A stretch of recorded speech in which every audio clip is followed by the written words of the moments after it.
So here I have a selection of old spring bulbs that have finished flowering. Now this particular one is a basket and it's got moss over the top of the hyacinths, and there are 1, 2, 3, 4, 5 hyacinths, and they were bought from Marks and Spencer's, and that would have been one of my 2 sons, and they would have bought this as a present for their mum, either for Christmas or for her birthday in February. I can't remember exactly which now, but you can see there's five hyacinth bulbs all sat in there. Now they came up, they produced a really good show, really nice scent in the conservatory over the very early part of the year, and now they've finished flowering. The flowers have completely died off, and I can just quite easily pull them off. So we're left with five hyacinth bulbs in that one. This one here is an amaryllis, and again that was purchased, I think, from Lidl, because that's where we seem to get most of our amaryllises from. And there's another one there, and there is another one here, all of which I don't think they cost more than £5 or £6, and they put on a fantastic display of really nice big showy flowers. You can actually get another sort of year's growth out of them. These ones here, again, these were prepared hyacinths, and I did feature them in a previous video, and I had three pots, 1, 2, and then the third one is there. What I was trying to do was actually get them to flower for Christmas Day, so we could have them on the table for Christmas dinner, a nice bowl full of hyacinths. Now to do that, you really do need to get them going and get them planted and into compost and into a dark, cool place round about the first week of September. Now, for various family reasons, I wasn't able to do that, and the earliest that I got these hyacinths into their pots was around about the 16th or the 17th. So rather than have them for Christmas Day, we had them for New Year's Day. But again, 3, 6, 9 prepared hyacinths, and use again. This bowl here is even older, and I would say that this has got a collection of, there are some daffodils in there, and there are some hyacinths in there, and these bulbs have got to be at least 3 or 4 years old, and they were dried out, and they were just sort of sitting there, and I was in 2 minds whether to actually give them another go, but I planted them out and they produced a really good show. And here we have a tub of what I thought were daffodil bulbs. Well, there were certainly some daffodil bulbs in there, but these were little small hyacinth tulip bulblets. Once a tulip makes a really good decent size bulb, it then starts to produce little bulblets, which then go on to becoming proper tulip bulbs. And so I just planted them in a pot. Some of them came up blind, but some of them were actually quite good. So again, I'll stick with them and see what we make of them for the following year. So right, I've told you what's in these pots, so I'm now going to tell you what I actually do with them now. Well, what we have to do is wait for the soil to dry. So if it's in a pot or a tub like this, or a bowl like that, is to, once they finish flowering, is to get them somewhere sheltered, either in a shed or underneath the bench in the greenhouse, so that they can dry out, so that the flowers can die back and the leaves can die off, but more importantly, so that the soil or the compost that they're in can go dry. And I really mean go dry, crispy, crunchy, no moisture in it, almost like dust dry. So you can be pretty sure that the bulb has taken as much goodness out of the compost as they can possibly get. And once they're dried off, I simply put them into a cardboard box.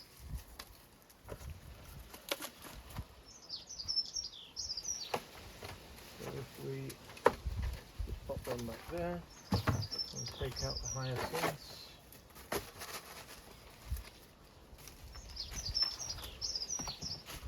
Again, this is just a cheap wicker pot with a plastic liner in there, so I don't propose to use that again.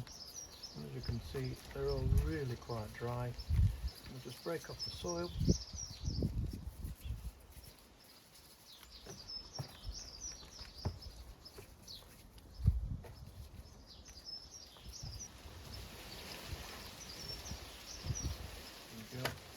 Into the pot.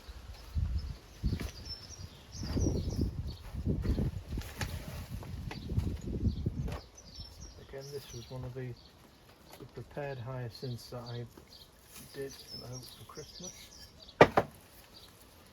Take the crock out. Now this one still has quite a bit of green leaves and what have you, but that should be okay. That should dry out. We'll do one more. Again, this one was another hyacinth and a present. Again, that just had 3 in.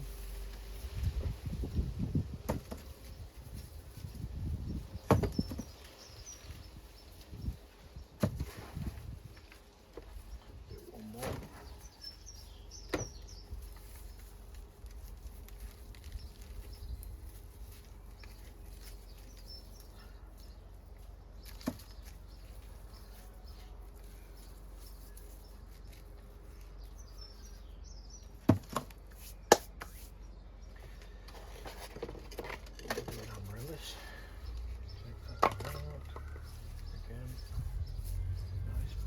Fat ball,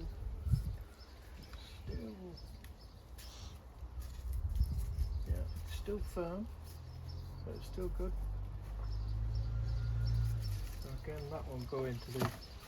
So what we have here then is just a tough little cardboard box which I got from one of the local supermarkets. I think it had avocados in.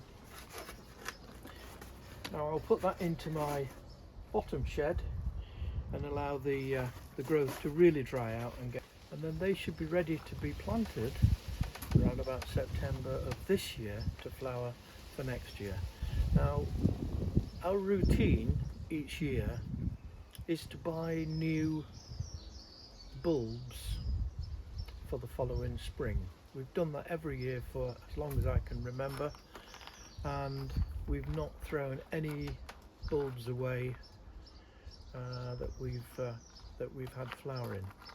What I've tended to do with the tulips and the hyacinths that we've had in some of the tubs in previous years, I've just planted them quite deeply into the centre bed, and then that's allowed me to sort of have something like sweet peas on top of them, and then the following spring the bulbs will come back through. But that bed is now beginning to get pretty full. And if I start doing too much poking and digging around in there, I'm just going to damage what's already in. So here is the box of hyacinths and amaryllis bulbs that I've just separated from their pots. They'll stay in this box now in a nice dry shed, and they'll be ready to plant out in the autumn, ready to flower next spring.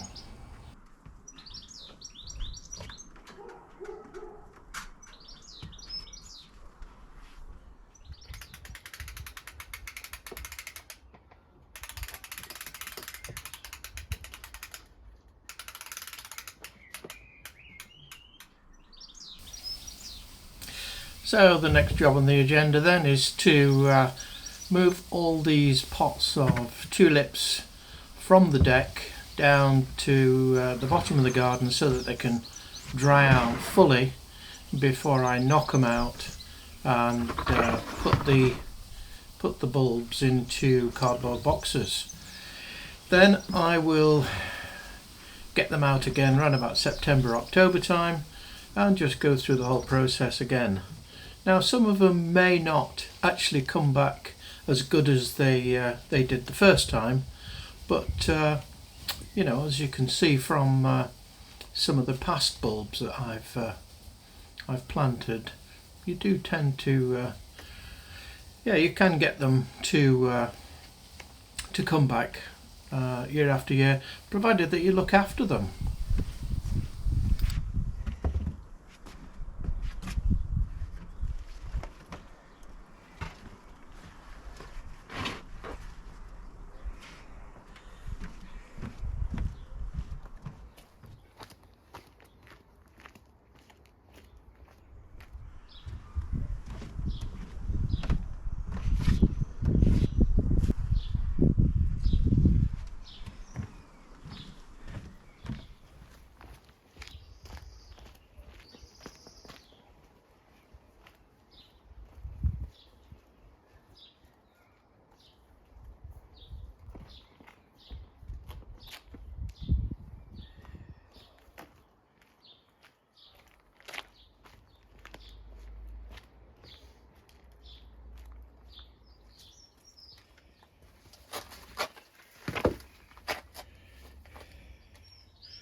Now here I've got a box and a bucket of red tulips, which I've dug up from a bed on my allotment. Now about 3 years ago I bought a packet of 20 bulbs from Lidl. I planted them in a small strip of land on the allotment, just to add a little bit of colour, and it was just to add a little bit of colour to the allotment, and boy, have they performed. They come up every year and give a fantastic display of bright red tulips. And then over the last few years I then moved some strawberry plants into the same bed. So the effect that I achieved there was to have the red tulips coming up in the spring, and then followed by strawberries in the summer. So over time, as we all know, strawberries get old and a little bit woody, so I decided to remove the older strawberries and transplant the younger strawberry plants into a separate bed. Now the bed I've just cleared of tulips and strawberries will now be where I am going to plant the French climbing beans for this year. So I'll make a video of that. I've already planted the beans into root trainers, which is what I do each year with beans and peas and that sort of thing. And then I plant them on once I've established a nice set of roots in there. I then go and put them outside. I haven't built the cane support structure yet for the beans, but I will feature that in another video, and so you'll be able to see how I get on. So what I'm actually doing here now is just breaking up the clumps of tulips. Now I've still got my original 20 tulip bulbs in there, but what I've also got is literally hundreds of very small bulblets, which is what tulips and crocuses and daffodils and that sort of thing do. They produce teeny weeny little bulblets, and if you leave them in the ground, they will just spread and multiply. But I find it's always useful to actually dig them up every so many years and just give them a bit of a sort out. So that's what I'm actually doing at the moment. I don't know exactly how many tulips I'm going to end up with, but it'll certainly be more than my original 20.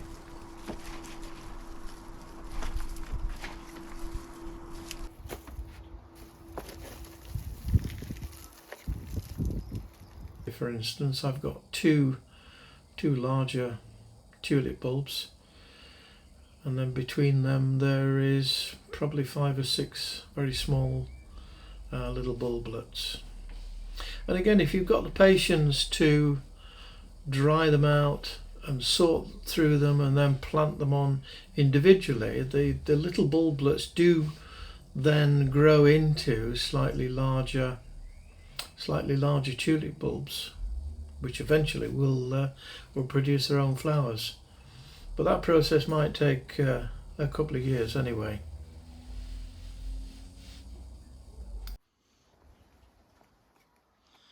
So here we are with the bearded irises. Now there's 2 different sorts. There's a brown one and there's a dark blue one. There is a lighter blue one in there, but I'm not sure which one's which. And then we've got some self-seeded Cicericiums, which is a nice little paley yellow flower. I'm not sure where they came from. They must have come in on the wind or on bird droppings. I certainly didn't plant them. Again, it's something that looks really good in the garden.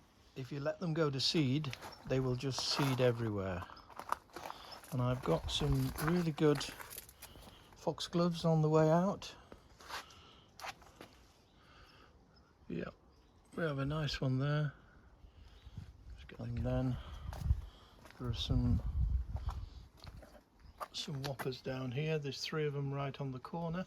And then over on the in the corner over there, that's where the dahlias will be coming through. So let's have a quick look in the greenhouse, see what we've got going in there.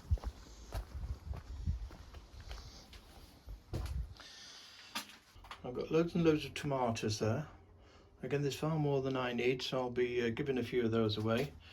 Underneath the deck we've got geraniums and some lobelia. Now if you remember from the previous video, these were the little lobelia plugs which I was pricking out and then putting into little modules. There's a load of them there. And also with the petunias, I did the same with the petunias, and then these are the geraniums. I did take them out of their teeny weeny plugs, which were this sort of size, if you remember. Now I did use the old plugs, and I put my cymbrianthemums into those. So that's what they started off in, and that's what I bought them in. And then I planted them out into these little sort of 1-inch square modules. They've stayed in there, but the geraniums, I've actually moved them on into a slightly bigger pot, and that must be what, 2 or 3 inch pot. Again, I've got some Copaeus candens which are just beginning to put out their feelers, and they'll start grabbing onto everything. I've got sweet peppers. Again, I'm going to put some of those over in one of the hoop houses on the allotment. Over on this other side, I've got a few more petunias there. These are all the dahlias, which when I dug them up were quite small tubers, so they were able to go into a pot. The larger ones, if you remember, I put straight into the ground, but these ones I brought on into the greenhouse, and they've all really sort of come on. They're making really nice strong plants. So once the danger of frost is past, I will plant them out into the garden. Again, over here we have some more tomatoes. That's a Roma F1 variety. So underneath the bench on this side, I've got California poppy, got some spring onions there. I've also got some statice, which really does need to be pricked out, and again some more California poppies and some more lobelia, which I did plant from seed, and I planted them into those little modules there, and then put them on into a slightly bigger module there. Now this rose here, now I can smell it, but obviously it doesn't go very well on a video. This was a cutting that we took from a rose and I got their rose cutting, and the cutting was taken on the 11th of June last year, 2024. Again, they were quite small, although they rooted. I think there's 2 in there. They were quite small, so I didn't want to put them out into the garden because there was a fear that I might lose them or forget where they are. So we kept that in a pot, and that's what we call Daniel's rose. That was a rose that my son bought for his mum for Christmas or birthday, I'm not sure which, but he bought that for his mum, and I don't really know what the variety is, so I just call it, I've just renamed it after him. So that's Daniel's rose. Again here, these are some of the smaller plugs that we bought from the garden centres. Really quite small plants, and they're just beginning to sort of bulk up now, and they'll be ready to go out into the hanging baskets. I also rescued, would you believe, I also rescued some old plants from last year's hanging baskets.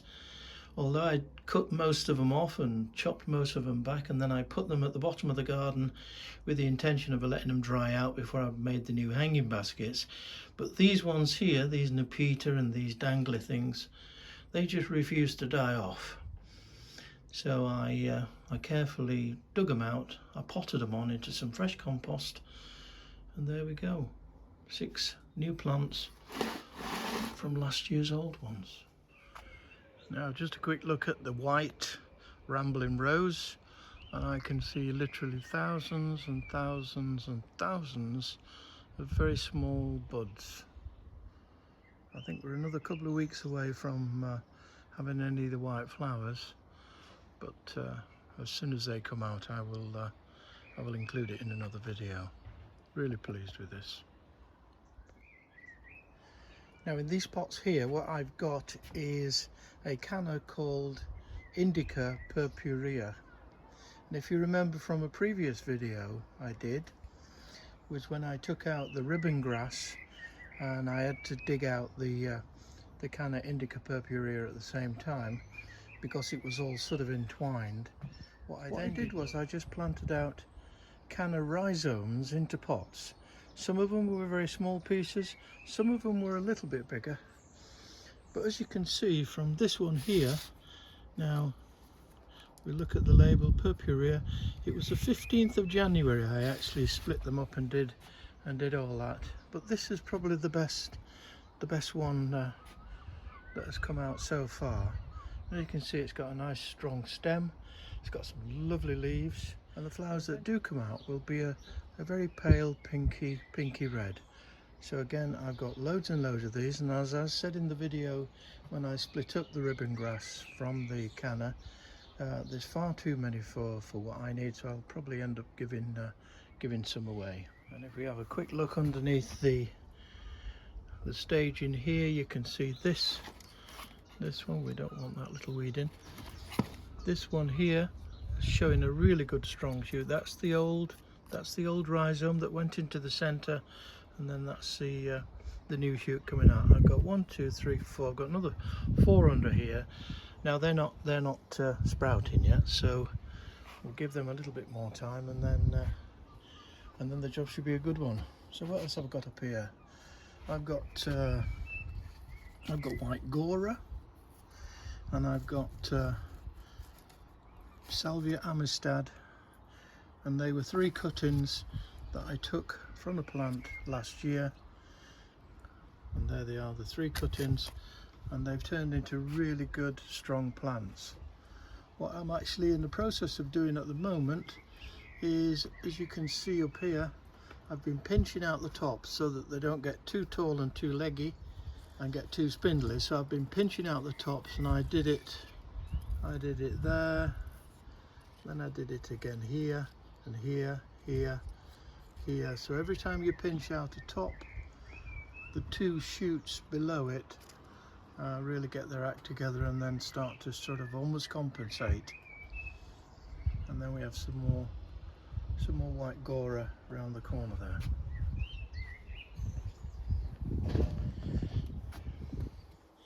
Just have another quick look.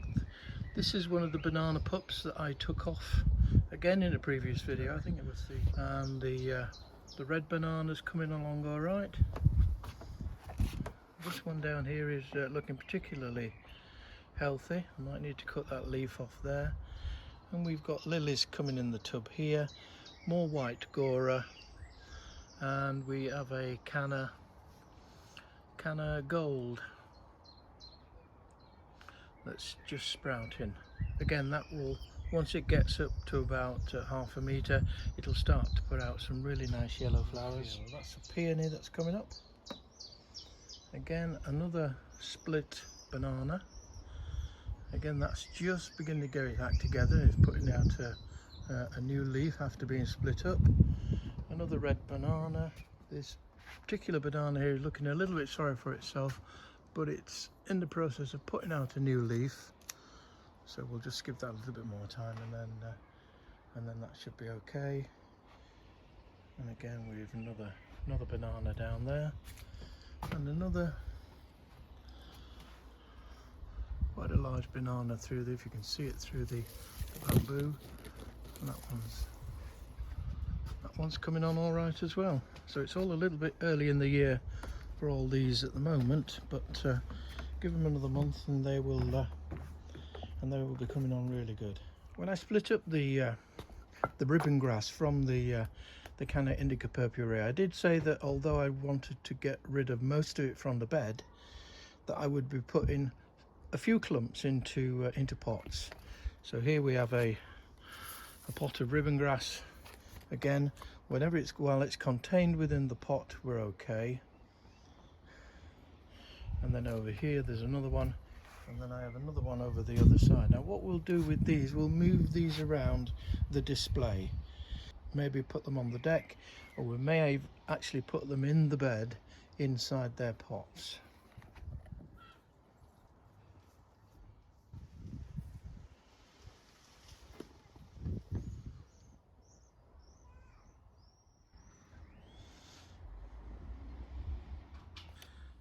So just a quick whistle-stop tour around the garden. There's so much happening and so much coming through at the moment. I hardly know where to start really.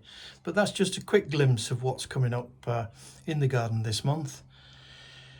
A lot of what you see behind me in the greenhouse here will be bedded out. It's a bit of a risk at the moment to start bedding them out. Having said that, I'm stood out in the greenhouse with a t-shirt on. And the last few days have been sort of 24, 25. I think yesterday was 27 or even 28 degrees. I really hope that's not the summer, but you can never tell really. So that's it for this video. I hope you enjoyed watching it. Just a bit of a quick catch up on things really. And I'll see you in the next one.